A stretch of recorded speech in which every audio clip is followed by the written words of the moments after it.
Bismillahirrahmanirrahim. Wal maqalatur rabi'atu wal ishruna. Qala an-nabiyyu sallallahu alaihi wa alihi wasallam. Telah bersabda baginda Nabi sallallahu alaihi wa alihi wasallam, aslu jami'il khataya hubbud dunya. Adapun sumber dari semua kesalahan adalah mencintai dunia.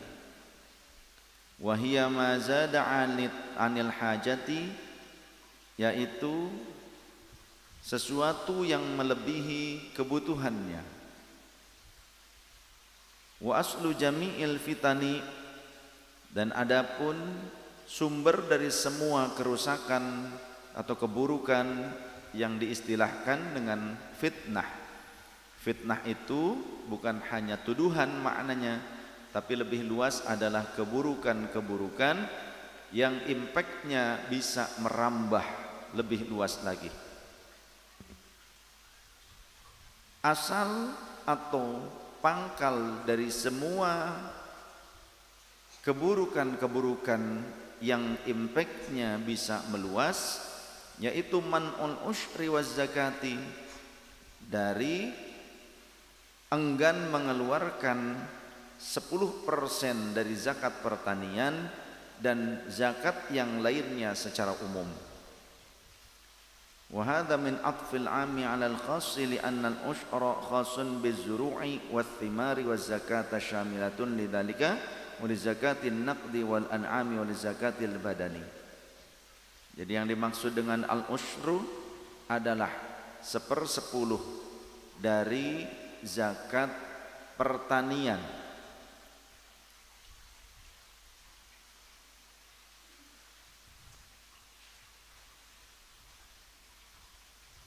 Sedangkan jika tidak mengeluarkan biaya dalam pertaniannya, lalu dengan tumbuh pesat, berkembang pepohonan atau tumbuhan-tumbuhan yang menghasilkan buah tersebut tanpa kita mengeluarkan biaya, maka berarti lebih banyak lagi zakatnya, yakni 1/5.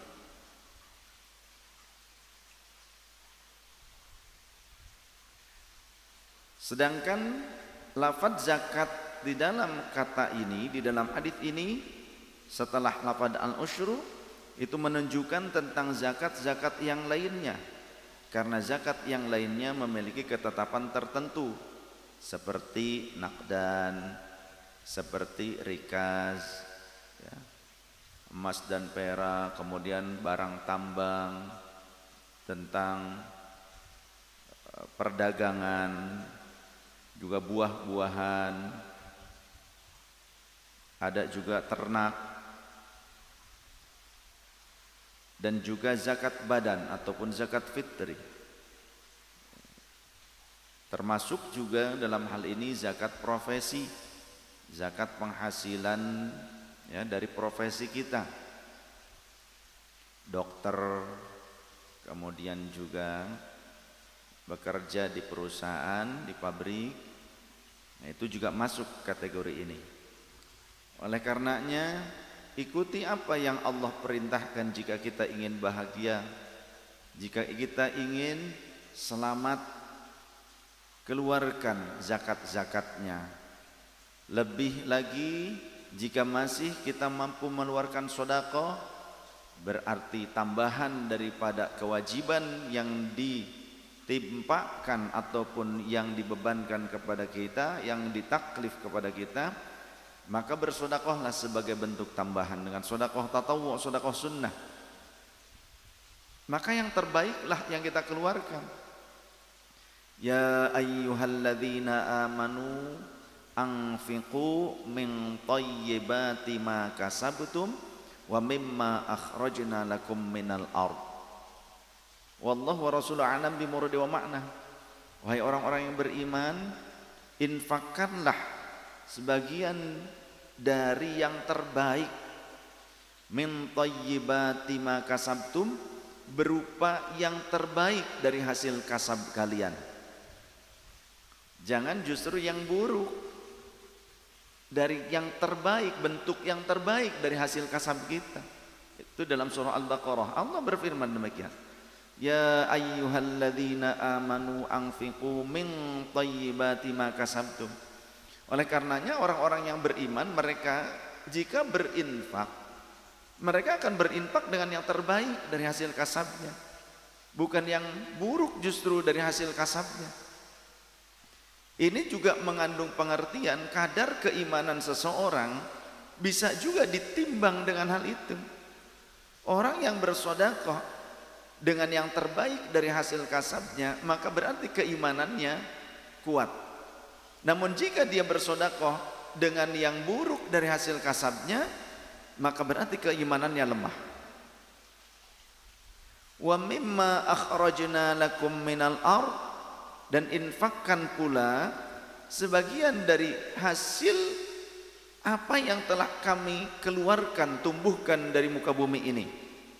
Contohnya berupa buah-buahan dari hasil panen ataupun hasil tambang.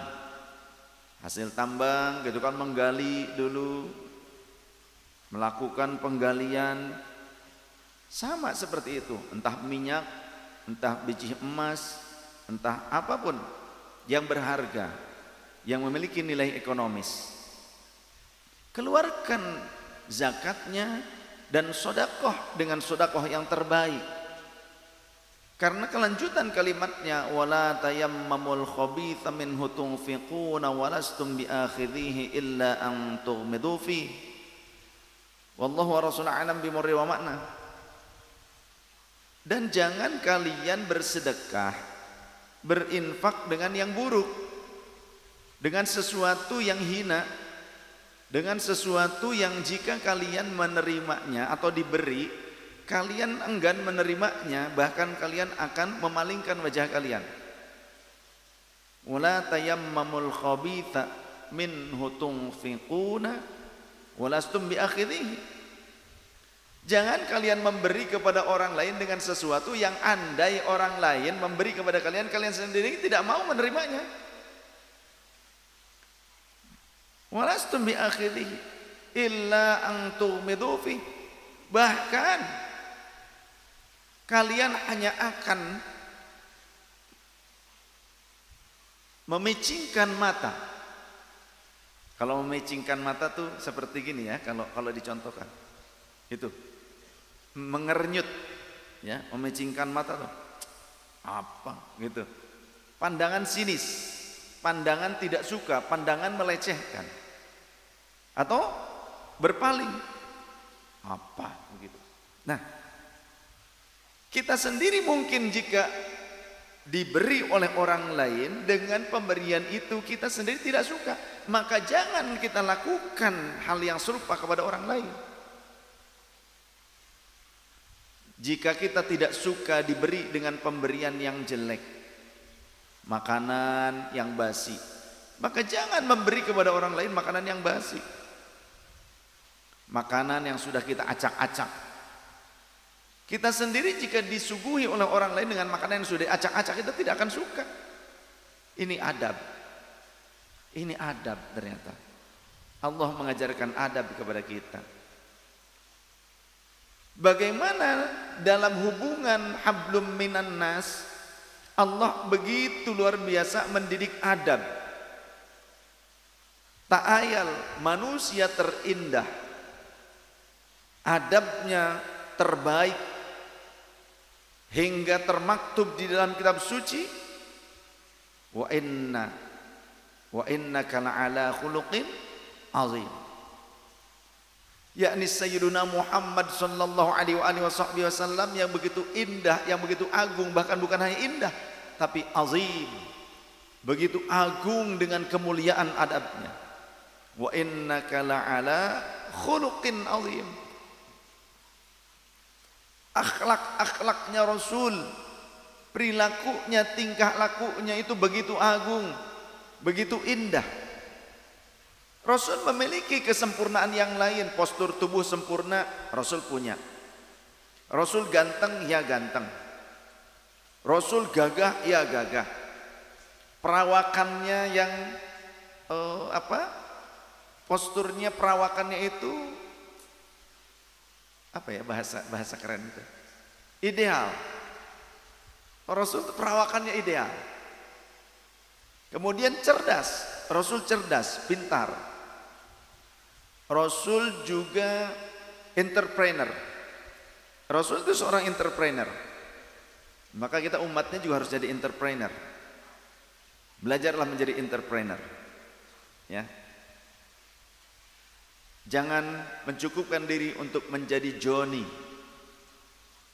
Apa? Jongos Nippon.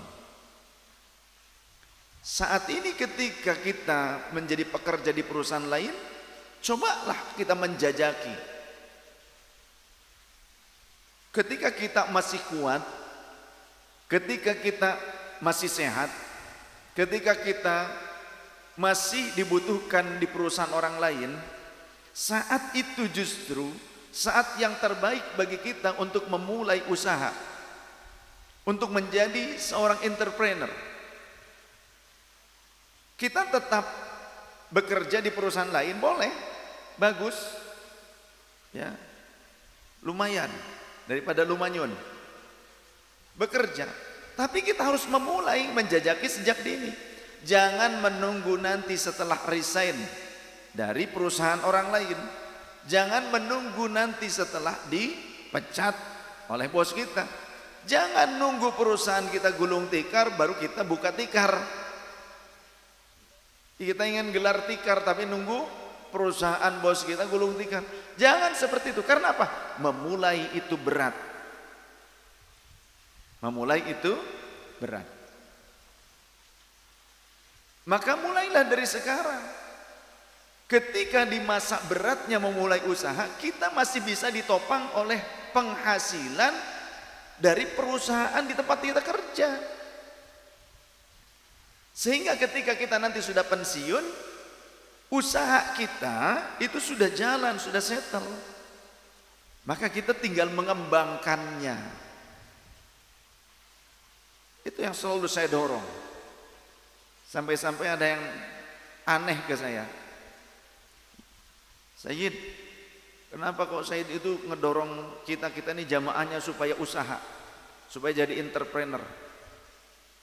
Yang pertama, mengikuti perintah Allah dan Rasul. Kalau jadi pengusaha, jadi entrepreneur, kalau jenengan jadi orang yang sukses, jenengan bisa meminimalisir pribadi jenengan dari merugikan orang lain. Jenengan tidak akan maling, mudah-mudahan.